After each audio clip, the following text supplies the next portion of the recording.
The shadows of war looms large over India and Pakistan. India is still reeling from the brutal terror attack in Pahalgam.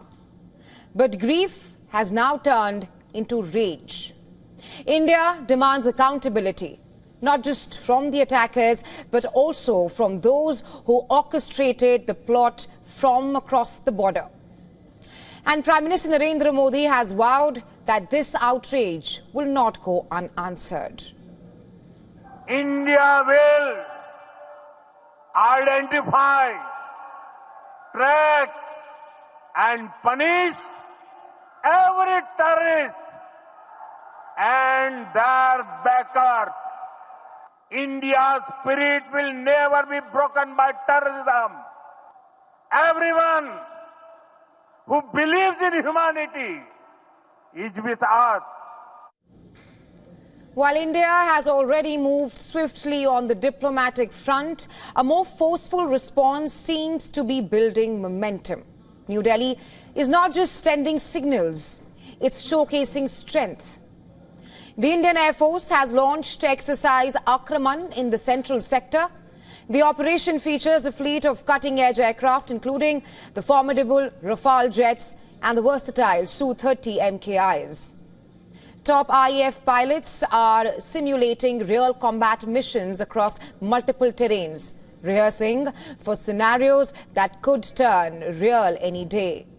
While the drills come just days after the Pahalgam attack, the Indian Air Force maintains the exercise were planned earlier. Well, meanwhile, the Indian Navy has positioned INS Vikrant close to the Karwar coast in Karnataka, officially described as a routine deployment in the Arabian Sea.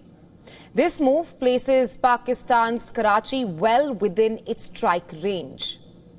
Well, INS Vikrant, India's first indigenously built aircraft carrier, can carry 36 aircraft, including MiG-29K fighters and advanced anti-submarine helicopters like the MH-60R and the Ka-31.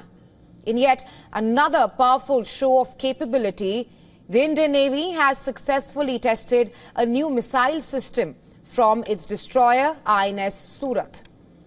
The test destroyed a fast-moving sea-skimming target, further underscoring India's preparedness for any kind of escalation with Pakistan. Interestingly, in the 1971 Indo-Pak War, it was the Indian Navy that conducted a successful operation against Pakistan. The offensive operation was carried out in Pakistan's port city of Karachi. India's use of anti-ship missiles marked the first time that such ammunition were used in combat in this region. While the operation inflicted heavy damages on Pakistani ships and facilities, and the Indian Navy suffered no losses and returned home safely. Another standout feature was that the Indian Navy conducted their communication in Russian language in a bid to ensure that the enemy could not intercept or decode its messages. And perhaps India's Navy Day is celebrated to honor this operation called Operation Trident. And this time too, India is ready to respond to fire with fire. As the manhunt to nab the terrorist continues, the house of two Lashkar-e-Taiba terrorists, including the prime suspect of the Pahalgam terror attack, have been destroyed. That's when explosives believed to be stored there went off. The incidents took place during the intervening night of Thursday and Friday, when the houses were being searched by security forces in South Kashmir. Explosives were found during the search operation there, prompting forces to evacuate the occupants of the houses as well as neighbors to safety.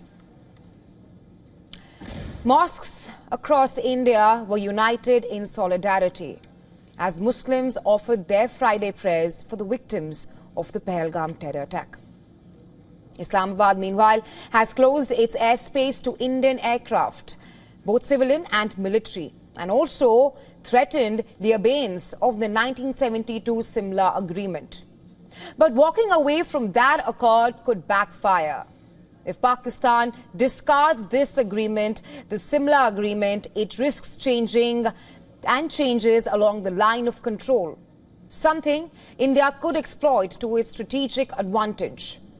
The similar agreement binds both countries to resolve issues peacefully and bilaterally. But if the agreement does not stand, New Delhi has the space to explore military options without violating any binding treaty. And it could use this freedom to strike terror launch pads or infiltration-prone zones.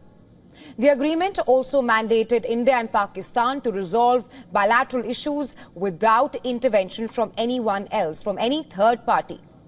Now, with India holding a major sway with global powers from Washington to Tel Aviv and from the Gulf to Europe, New Delhi can use its global partnerships to further isolate Pakistan diplomatically and also economically.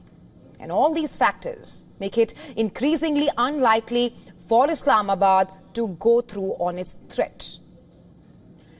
Meanwhile, Pakistan's Defence Minister Khwaja Asif has issued threats, warning that Pakistan will retaliate if India launches any military operation. He claims India is planning strikes on multiple Pakistani cities, though he offered no evidence to that claim.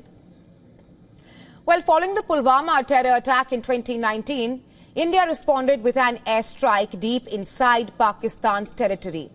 That confrontation stopped just short of a full-scale war, but only just. And today, the situation appears even more volatile.